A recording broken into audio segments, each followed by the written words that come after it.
Waalaikumsalam warahmatullahi wabarakatuh. Selamat siang semuanya. Siang, Bu.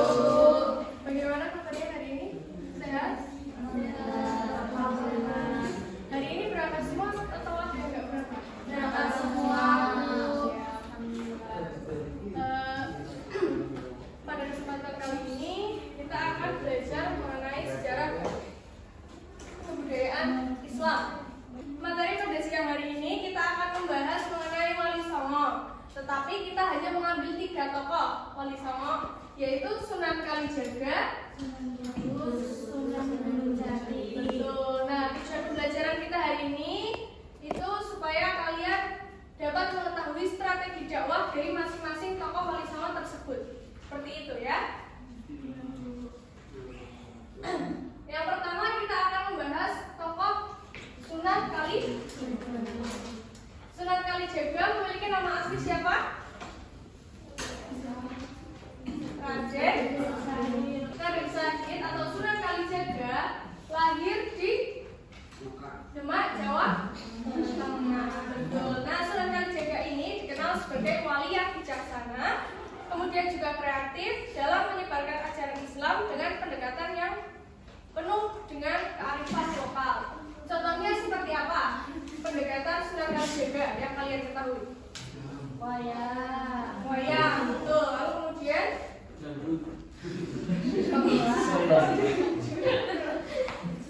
pindah sini ya.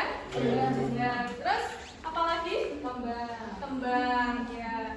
Nah, kemudian ada peran kontribusi daripada Sunan Kalijaga. Yang pertama, peran kontribusi dalam bidang politik.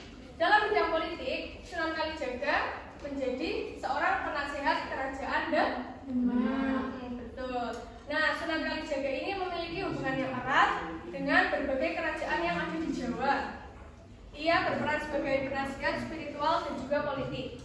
Lalu kemudian mendorong setiap pemimpin kerajaan untuk menerapkan nilai Islam dalam pemerintahan. Kemudian peran kontribusi yang kedua ada arsitektur.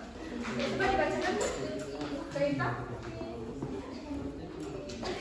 Perancang Masjid Agung Demak. Kalian udah pernah lihat belum? Sudah. Belum ya, kapan-kapan ke Demak ya? Sunan Kalijaga ini membantu merancang masjid dengan memadukan unsur Islami dengan budaya lokal, seperti penggunaan songkok guru atau tiang utama yang mencerminkan simbol-simbol filosofis. Kemudian rancangan ini juga memperlihatkan akulturasi harmonis antara budaya Islam dan juga tradisi Jawa. Kemudian yang selanjutnya ada pada bidang pendidikan.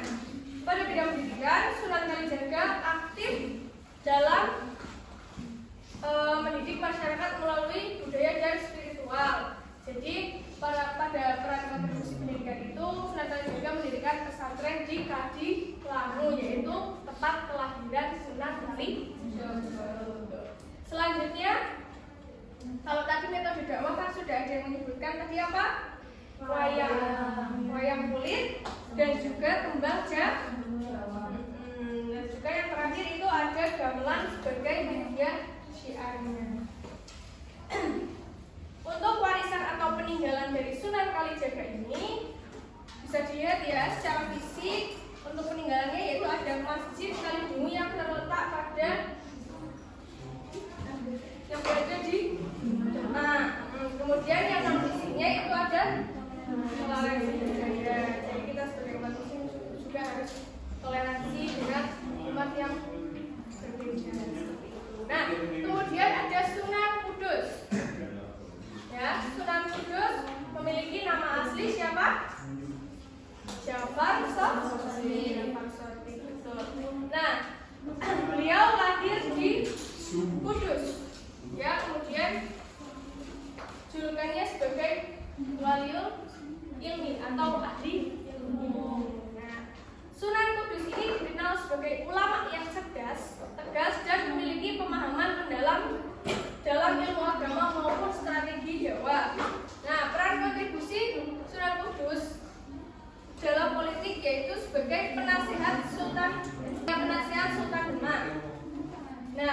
Ia membantu memperkuat pemerintahan Islam dengan memberikan pandangan hukum dan etika berdasarkan ajaran Islam. Nah, untuk yang peran kontribusi kedua itu ada arsitektur, yaitu dalam apa? Pembangunan Al-Aqsa Kudus atau Menara Kudus ya. Nah, masjid ini itu mencerminkan perpaduan arsitektur Islam dan Hindu Buddha terlihat dari menara yang menyerupai candi. Nah, ini juga mencerminkan strategi dakwah yang menghargai budaya lokal. Kemudian yang selanjutnya pada bidang ekonomi. Nah, Sunan Kudus itu juga dikenal memperkuat ekonomi masyarakat melalui pengembangan pasar dan juga perdagangan. Beliau juga berperan dalam mengembangkan pusat-pusat ekonomi yang berbasis komunitas. Kemudian metode dakwah yang dilakukan Sunan Kudus apa? Coba ada yang tahu nggak? Dilarang? Kenapa sih kok Sunan Kudus melarang umat muslim untuk menyembelih sapi pada saat itu? Ya, karena itu adalah bentuk menghargai umat Hindu dan juga Buddha pada saat itu, ya. Nah, untuk selanjutnya itu warisan atau peninggalan dari Sunan Kudus. Yang pertama, secara fisik Sunan Kudus Menara Kudus ya, Menara Kudus dan juga komplek makam. Kemudian yang fisiknya itu ada tradisi atau buka umur atau yang artinya perayaan haul tahunan. Betul. Yang terakhir ada Sunan Gunung Jati. Sunan Gunung Jati nama aslinya siapa? Betul. Tempat lahirnya di mana?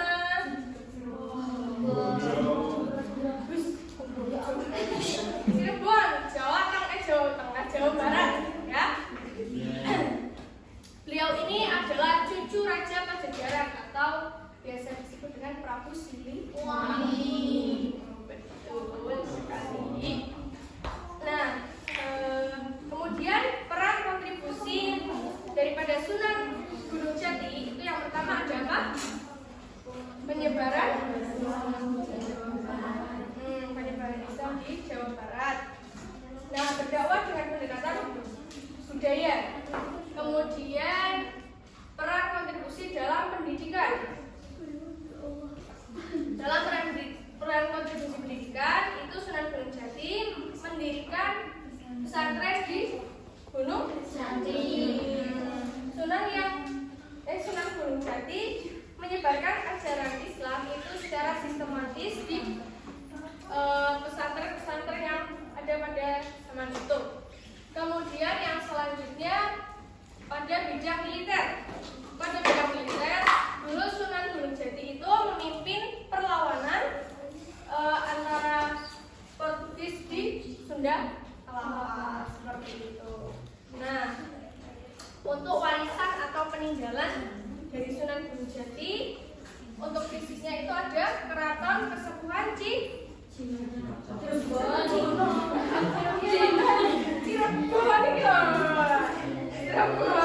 dan makam Gunung Jati. Secara non-fisiknya itu ada jaringan ulama seperti itu. Bisa dipahami? Jelas ya? Nah, jadi dari ketiga tokoh ini memiliki metode dakwah masing-masing. Ya, tadi kalau Sunan Kalijaga apa? Melalui wayang. Sunan Kudus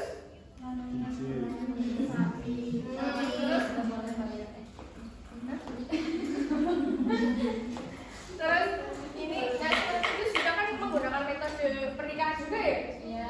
Nah, ya kan kalau Sunan Gunung Jati itu baru menggunakan metode perdagangan seperti itu ya. Kesimpulannya yaitu tadi ya, dari ketiga sunan ini memiliki metode dakwah masing-masing dengan ciri khas masing-masing. Jadi semuanya jelas ya. Ada yang ingin ditanyakan nggak? Iya. Sudah capek ya? Iya. Oh ya udah. Ibu mau ngasih PR aja ya? Iya.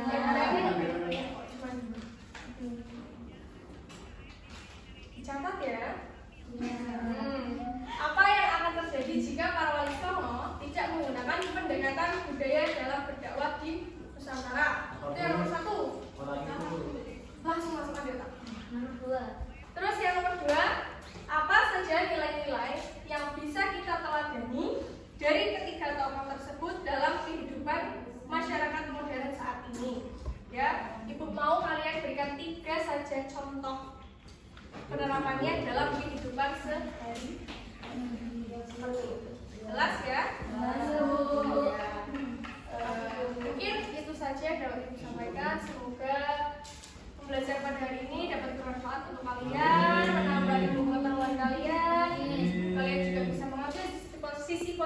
semuanya. Mungkin itu saja ya sebelum kita akhiri. Kita baca bacaan hamdalah bersama. Alhamdulillahirabbil alamin. Bila itu, assalamualaikum warahmatullahi wabarakatuh.